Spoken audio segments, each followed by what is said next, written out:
354페이지 임차권 등기명령제도입니다.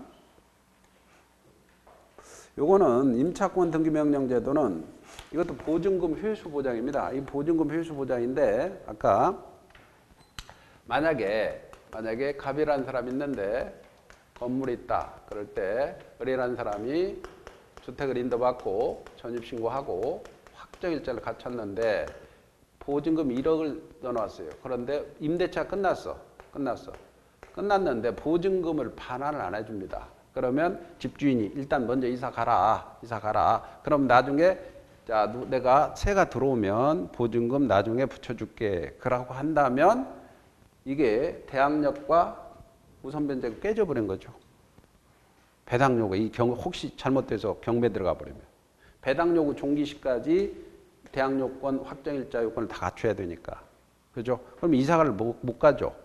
이사를 못 가는 것을 대비하기 위해서 끝났을 때 단독으로 원래 등기는 공동 신청이죠. 임대인 그하고 임차인하고 같이 공동 신청하는데 이 경우는 임차인이 단독으로 등기 신청할 수 있어요. 등기명령, 등기 신청할 수 있어. 그러면 등기를 해줍니다. 등기를 해주면 이제 이사 가더라도 즉 주택인고 전입신고가 빠지더라도 대항력 우선변제권 그대로 유지하게 한다는 거예요. 등기를 해놓으면. 그리고 등기를 해놨으니 배당 요구하지 않더라도 당연히 배당해 줍니다. 등기가 됐으니까. 여기까지 이해가시죠? 그 다음에 만약에 대항력권과 우선변제권 취득하지 않은 경우라면 대항력 우선변제권 취득하고 이미 취득했다면 그대로 유지되고 비용 들어간 거 있죠? 비용 들어간 건 등기비용 들어가는 비용 내놔라 청구할 수 있죠? 비용 청구할 수 있고. 근데 여기 또 하나 좀 조심할 게 만약에 여기에 이 집을 등기를 해놨는데 새로 들어온 신규 임차인이 있죠? 신규 임차인은 최우선 변제를 받을 수 없어요. 요거 3,400, 2,700, 2,000 이건 안 돼요. 왜? 임대인이 트릭 써가지고 친구들 전입신고해놓고 이걸 빼돌릴 수 있잖아요. 그러니까 이 임차권 등기명령 이후에 들어온 신규 임차인은 최우선 보증금의 일정 금액 3,400, 2,700, 2,000 이 부분은 최우선 변제가 안 된다. 순위에 따라 우선 변제는 가져갑니다. 이게 핵심이요. 자, 임차권 등기명령 제도죠. 그래서 임차권 등기명령 제도란 임대차 종료 후 보증금 반환받지만 임차인은 주택 소재지입니다. 주택 소재지. 시험 문제는 임대인 주소지라고 하면 틀립니다. 주택 소재지 관할하는 보물에다가 등기명령을 신청할 수 있습니다. 단독으로 공동 신청이 아닙니다. 등기가 되면 임차인은 대항력 우선변제권 취득하죠. 그리고 이미 존재하던 대항력 우선변제권은 상실하지 않습니다. 오른쪽에 양가로 2번입니다. 등기가 격려된 임차부동산을 새로운 임차인, 신규 임차인은 소액보증금 최우선변제권에 인정되지 않는다. 그 다음에 양가로 3번 임차인은 등기명령 신청 비용을 비용입니다. 비용을 임대인에게 청구할 수 있고요. 그 다음에 금융기관 등은 임차인을 대위해서 등기명령 신청할 수 있죠. 그 다음에 임대기간 아까 했습니다. 임대기간은 동그라미 1번 기간을 정하지 않는 2년 미만으로 아니하거나 2년 미만으로 정한 때는 2년으로 보죠. 최단기 2년 보장해 주죠. 다만 임차인은 2년 미만 정한 경우는 유효를 주장할 수 있죠. 이 말은 뭐냐면 기간을 1년 정했어요. 그러면 1년 정했으면 임차인은 1년을 주장해서 나갈 수도 있고 아니면 2년도 주장할 수 있겠죠. 1년 계약했으면 임대는 2년 보장해 줘야 되니까. 그 얘기입니다. 그 다음에 따라서 임차인은 약정 기간을 주장할 1년 주장할 수 있고 2년 기간도 주장할 수 있죠. 그러나 임대인은 2년을 무조건 보장해 줘야 되니까 2년 미만 주장할 수 없어요. 넘겨보시고. 그 다음에 동그라미 2번이죠. 임대 기간이 끝난 경우에도 보증금을 반환받을 때까지는 임대 관계는 존속한 거로 봅니다. 보증금 안 주니까 못 나가는 거잖아요. 따라서 이 경우 임차인의 점유는 불법 점유가 아니라는 거죠. 갱신입니다. 법정갱신은 자동 연장되는 겁니다. 거기에 동그라미 1번 보면 법정갱신이 되면 그 기간은 2년으로 보죠. 그런데 법정갱신된 경우라도 임차인은 언제든지 해지를 통지할 수 있죠. 3개월이 지나면 소멸합니다. 그러나 이기의 차임을 안 내거나 그 밖의 의무를 현저히 위반했다면 법정갱신, 묵시적 갱신 정도지 않습니다. 여기 자동 연장되는 거, 임대인은 6월부터 1월 사이, 임차인은 1월 사이에 아무 말이 없으면 자동 연장된다는 거죠. 차임 증감 청구권입니다. 차임 증감 청구권은 거기에 시행령 8조의 두 번째 줄 약정 차임의 20분의 1 초과하지 못한다. 20분의 1이란 말이 있죠. 5% 초과 금지입니다. 이 항은 증액 청구는 임대 계약 또는 약정 차임 증액 이순 후 1년 내는 하지 못합니다. 20분의 1. 오른쪽에 이제 동그라미 2번에 월 차임 전환 시 산정료 제한 있죠. 반전세로 돌리는 경우 있죠. 보증금 2억에다가 1억으로 하고 1억을 전세로 돌리자, 월세로 돌리자 이런 경우죠. 그러면 전부 일부를 월 단위로 차임으로 전환하는 경우 연 1할 10%와 한국은행의 공시 기준 금리가 있어요. 거기에 3.5%를 곱해서 10%하고 낮은 금액, 낮은 거, 둘 중에 낮은 걸로 초과할 수 없습니다. 그 다음에 임차권의 승계입니다. 임차권의 승계는 뭐냐면, 임차권의 승계는 만약에 임차인이 자, 이 집이 있고요. 이 건물이 있습니다. 그런데 을이라는 사람이 좀 주택을 인도받고 전입신고하고 확정일자를 갖춰놨어요. 이렇게. 근데 이 사람이 A라는 사실혼 배우자하고 살아요. 사실혼 배우자.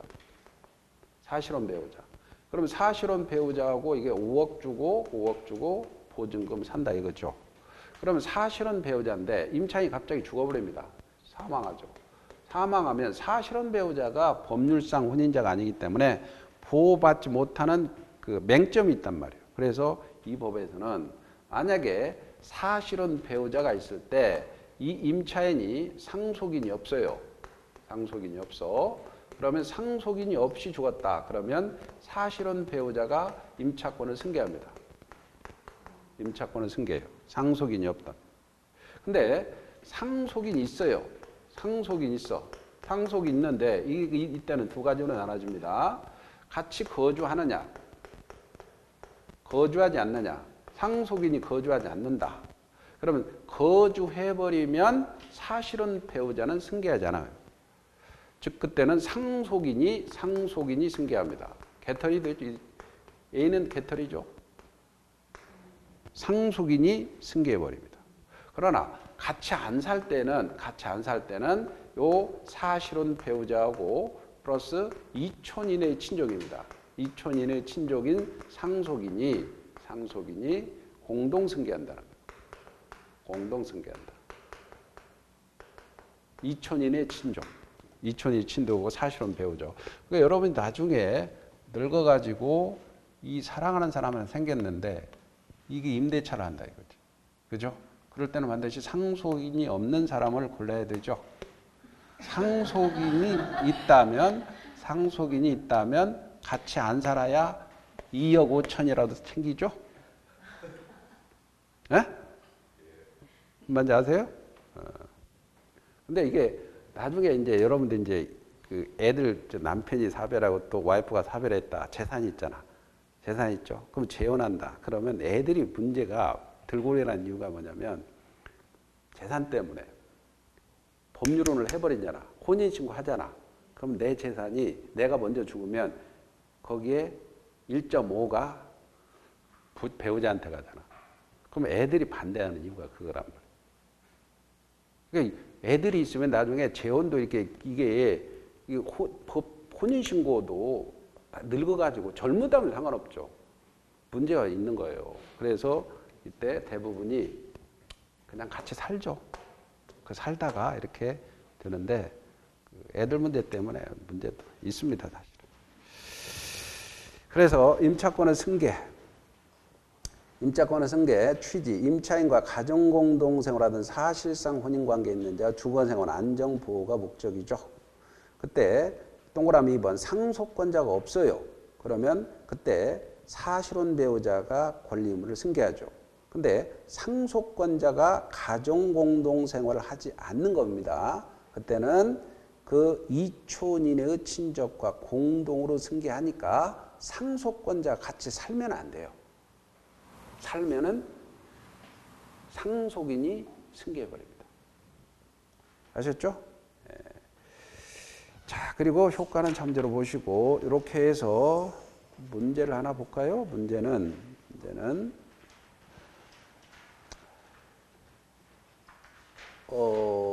거기에 다음 페이지 보면 추 첫 번째 한번 보세요. 추 첫 번째. 358페이지 기출문제. 갑소유 대지 위에 갑의 주택을 임차한 을입니다. 주임법상의 보증금 중 일정액 최우선 변제받을 수 있는 소액 임차인이다. 틀린 걸 고르시오. 그랬죠? 갑이 주택을 병에게 매도했습니다. 그럼 매매대금에서 최우선 변제받을 수 있다. 아까 경공매대금이라고 그랬죠? 우선변제권이나 최우선변제권이나 반드시 무슨 대금? 경매대금, 공매대금이지. 매매대금은 안 돼요. 네? 매매대금은 안 돼요. 틀렸죠? 1번이. 2번 주택의 경매 절차에서 을이 다른 채권자의 우선변제 받으려면 집행법원에 배당 요구 종결 이전에 배당 요구 하라 그랬죠? 이거 다 배당 요구 해야 돼요. 근데 단 임차권 등기 명령에 등기가 됐다면 배당 요구 하지 않아도 등기가 됐으니까 배당해 줍니다. 맞죠? 3번 대지의 저당권 설정 당시에 주택이 미등기라 존재합니다. 그러면 저당권에 대한 대지의 경매대금에서 최우선 변제 주장할 수 있죠. 미등기라 상관없어요. 주택과 대지와 함께 경매되와 대지와 건물의 매각대금에 동시에 배당합니다. 이건 뭐냐면 이게 아까 주택과 건물이 동시에 배당돼서 내가 지금 서울지역이다. 1억 이하다. 3,400을 최우선 변제 받는다. 근데 주택이 5천만 원 매각대금. 이게 5천만 원 매각대금이 들어왔어. 그러면 3,400을 요 주택과 요 대지에서 얼마 배당받느냐. 그러면 우리 저당권의 공동저당에서 동시배당 법칙에 따라서 준용을 해서 경매 대가에 비례했으니까 2분의 2니까 여기서 1,700, 여기서 1,700 이렇게 배당받는다는 얘기죠. 그래서 거기 주택과 대지와 함께 경매 대지와 건물의 매각대금에서 동시배당합니다. 을의 최우선 변제권은 대지와 건물의 가액에 비례해서 안분 배당을 받는 게 원칙이죠. 갑이 대지만을 병에게 매도했습니다. 그리고 대지가 경매되더라도 그 대지 환가대금에서 최우선 변제 받을 수가 있습니다. 자, 이렇게 됐죠. 자, 넘겨보시고요. 이제 상가 건물 임대차입니다. 상가 건물 임대차는 이 주임법을 해서 주임법을 제대로 하고 여기에 차이점만 보시면 돼요. 차이점만 보면 이거는 주택이 아니고 상가 건물이겠죠? 상가겠죠? 상가니까 사업자 등록 신청 대상이야. 사업자 등록 신청 대상이니까 여기 이것도 대항력 보장, 보증금 회수 보장이잖아요. 그럼 대항력 보장은 주택 인도가 아니고 상가 건물 인도받죠? 그 다음에 전입신고가 아니고 세무서에 사업자 등록 신청입니다. 사업자 등록 신청 다음 날이고. 그 다음에 우선변제권은 여기도 요거 그대로 대항력 인도와 전입신고가 아니고 사업자 등록 세무 신청하고 확정일자. 확정일자는 보통 주민등록의 경우는 주민등록은 동사무소에서 받죠. 그러나 이거는 세무서장이 발행해 줍니다. 세무서장. 요거 하나 특징이고 세무서장. 나머지는 다 똑같아요. 세무서장. 최우선 변제 금액이 좀 달라지죠. 달라지고. 그다음에 이것도 최우선 변제 또 똑같고 등기 명령 똑같아. 이해가죠? 그리고 차이점만 보시면 돼요. 자, 상가 건물 임대차 보호법인데 그 시행령 2조를 보세요. 이건 뭐 그렇게 중요한 건 아니지만 시행령 2조에 2018년에 좀 바뀌었어요. 2018년에 금액이 좀 상향 조정이 돼 있어요. 서울특별시 4억이라고 돼 있잖아요. 예? 올해 들어와서 올해 이건 작년에 좀 편집한 거니까 4억을 6억 1천만 원으로 바꿔줍니다. 6억 1천. 서울특별시는 상가 건물은 4억이 6억 1천으로 상향 조정됐어요. 18년에. 수도권 과밀억적 권역에서는 3억이 5억으로 상향 조정됐어요.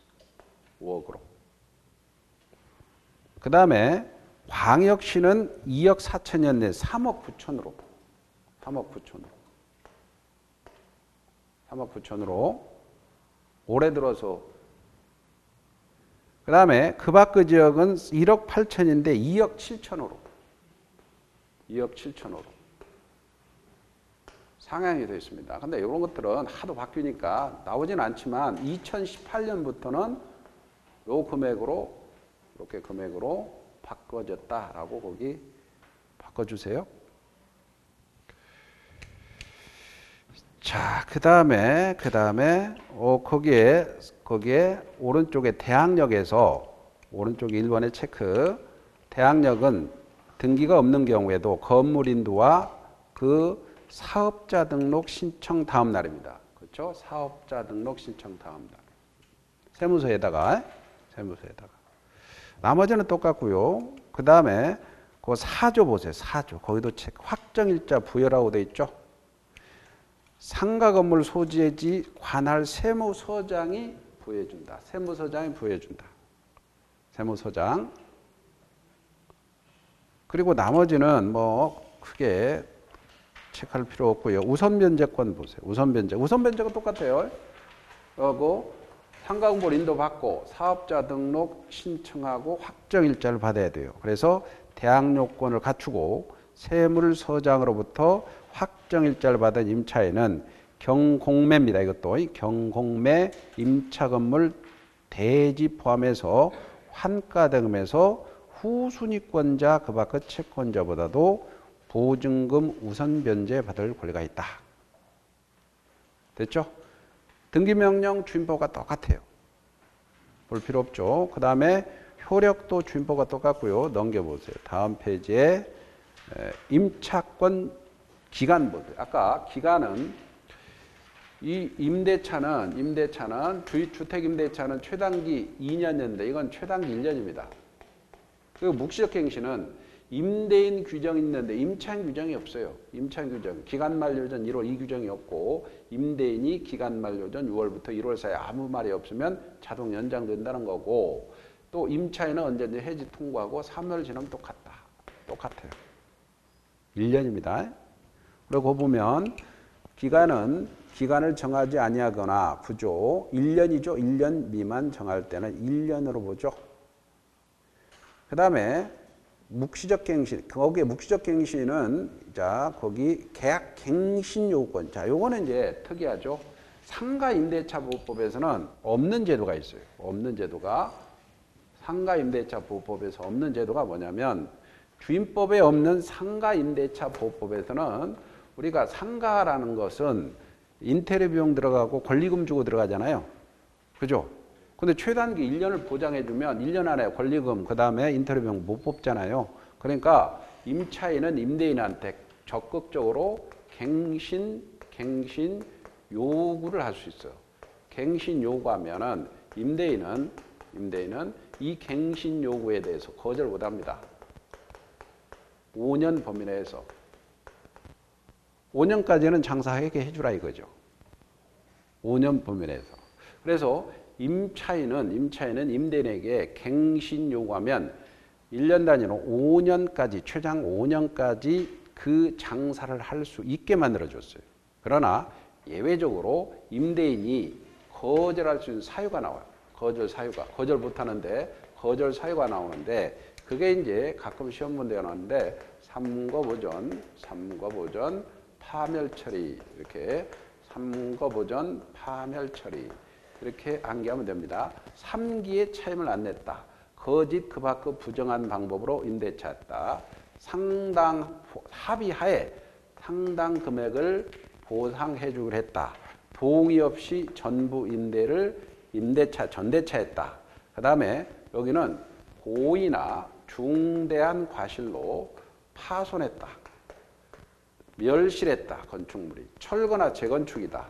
의무를 현저 위반했다. 그럴 때는 거절할 수가 있습니다. 거절할 수 있다. 그래서 삼거보전 파멸 처리가 나옵니다. 갱신요구권이죠. 상가 임차에는 갱신요구를 할 수 있으며 임차인의 갱신요구권은 최초 임대기간을 포함해서 5년을 초과하지 않는 범위 내에서 행사할 수 있습니다. 다만 임대인은 원칙적으로 거절을 못하는데 그러나 다음의 사유가 있으면 거절할 수 있죠. 그 거절 사유가 밑에 1, 2, 3, 4, 8이죠. 8, 3거 보전. 그래서 1번 3기의 차임을 안 냈어요. 3. 2번 거짓 그 밖의 부정한 방법으로 임차했습니다. 그 다음에 3번 서로 합의 밑줄에 합의해에 보상을 해주기로 했어. 그 다음에 4번 동의 없이 밑줄에 동의 없이 전부 일부를 전대했습니다. 5번 임차인이 임차한 건물의 전부를 고의 중대한 과실로 파손했어. 중대한 과실을 밑줄이고 파 동그라미입니다. 여기에서 중대한 과실을 경과실로 바꾸면 틀립니다. 경과실이면 거절 사유가 아니니까 경과실로 파손됐다면 거절 못합니다. 거절 못해요. 그것도 기출 나왔죠? 그 다음에 6. 임차한 건물의 일부로 멸실됐어. 일부가 멸실됐어. 그 다음에 7. 임대인이 다음 각목 어느 하나에 해당하는 사유로 전부 대부분을 철거했어. 철거. 재건축이죠. 철거, 재건축인데 이 재건축을 뭐 개축으로 바꿔갖고 나오면 틀립니다. 개축하면 틀립니다. 철거, 재건축입니다. 철거, 재건축. 그 다음에 8에 임차인 의무를 현저 위반했어. 그래서 3거 보전 파멸 처리 이렇게 기억하시고 그 다음에 법정갱신입니다. 법정갱신은 조심할 게 이 법정갱신됐다. 그러면 묵시적 갱신이죠. 법정갱신돼 자동 연장됐을 때 1년을 보장해 주는데 5년을 초과할 수 있어요. 법정갱신된다면. 자동 연장되는 거. 그래서 그 밑에 법정갱신은 상가 임대차가 법정갱신되면 존속기간은 1년으로 보죠. 이 경우 임차인은 언제든지 통고할 수 있고 통고한 날로부터 3개월이 지나면 효력을 발생하는데 거기 참고에 법정갱신과 갱신요건 서로 별개의 제도니까 화살표치고 5년을 초과할 수 있어요. 법정갱신 경우는 5년을 초과할 수 있어요.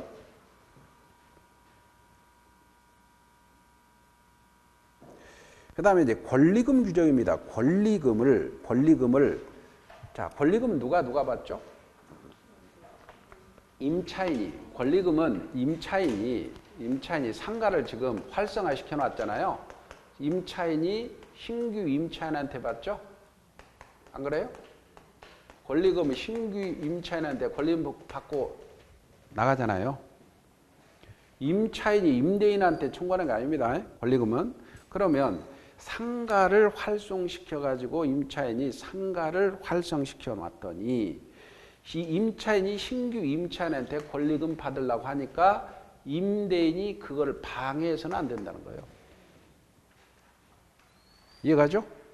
방해하는 행위를 이렇게 이런 것들을 하지 마라라고 해놨어요. 근데 방해를 해버렸어. 임차인이 신규 임차인한테 권리금을 못 받게 방해 행위를 했다면 그때 임차인은 임대인한테 손해배상을 청구할 수 있어요.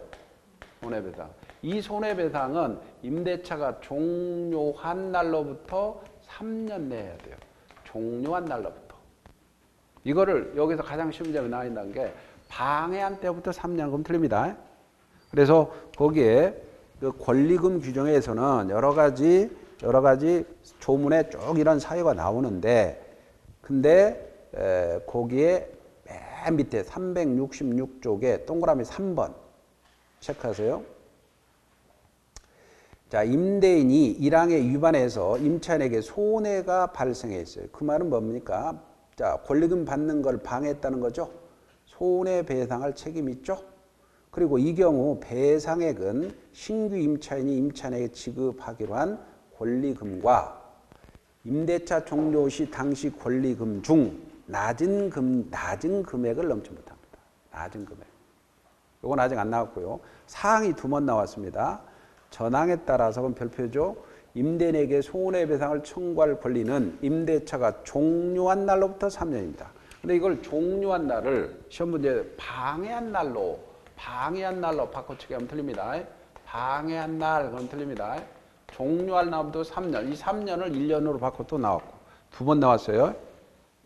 그래서 종료한 날부터 3년이다. 별표를 치시고 그 다음에 이제 거기 12조 보세요.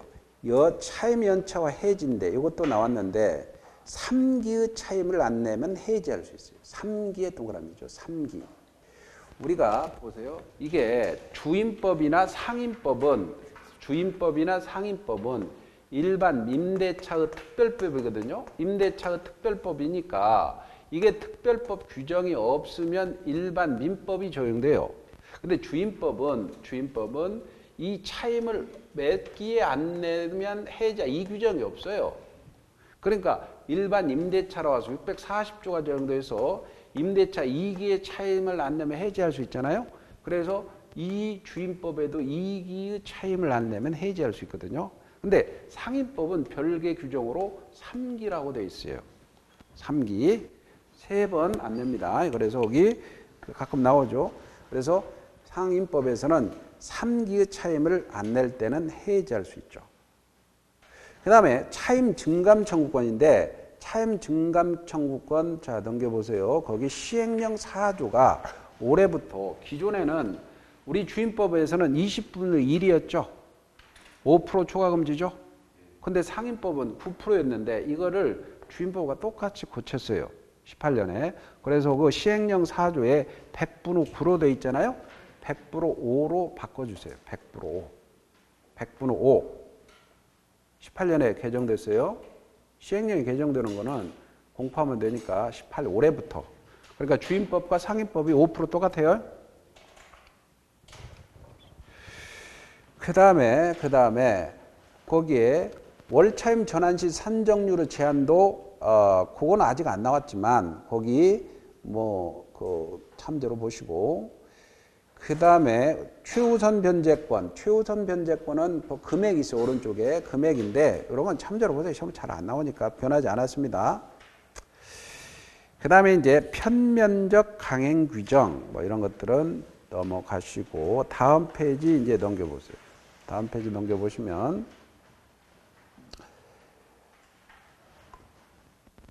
다음 페이지 Q 보세요. Q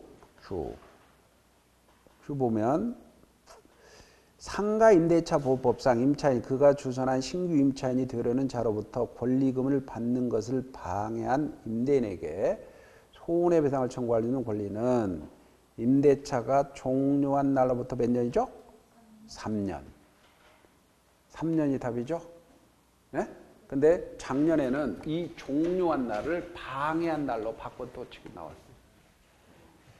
방해한 날하면 틀리죠? 종료한 날입니다. 자, 그 다음에 밑에 Q 다시 한번 봅시다. 상가 건물 임대차 보호법에서 틀린 걸 고르시오. 상가 건물 공유자인 임대인이 임차인에게 갱신 거절을 통지합니다. 자, 갱신 거절을 통지. 자, 갱신 거절 통지. 우리가 민법에 265조라는 조문에서 공유자다. 공유제에서 이게 관리행위가 이용행위라든가 계량행위는 지분 후 과반수로 결정합니다. 지분 후 과반수로 결정해. 근데 이 지분 후 과반수에서 여기서 이용행위에 임대차를 한다. 이용행위입니다. 이 기존 임대차를 해지한다. 그 다음에 금방 갱신 거절할 수 있잖아요. 갱신 거절의 통지도 이게 이용행위니까 지분 후 과반수라는 게 판례입니다. 지분 후 과반수. 그래서 공유에서 관리행위, 이용행위, 계량행위, 임대차를 한다, 임대차를 해지한다, 갱신 거절의 통지는 뭘로 하라? 지분 후 과반수라. 지분 후 과반수다. 자, 그래서 거기에 상가 건물로 공유자인 임대인이 임차인의 갱신 거절의 통지입니다. 이거는 지분 후 과반수입니다. 공유물 후 관리 행위물로 지분 후 과반수로 결정합니다. 그래서 또는 갱신 거주로 통지라든가 임대차를 한다든가 임대차를 해지하는 것도 마찬가지입니다. 임대차를 해지하는 것. 그래 이런 거 했잖아요. 이런 거. 물권법에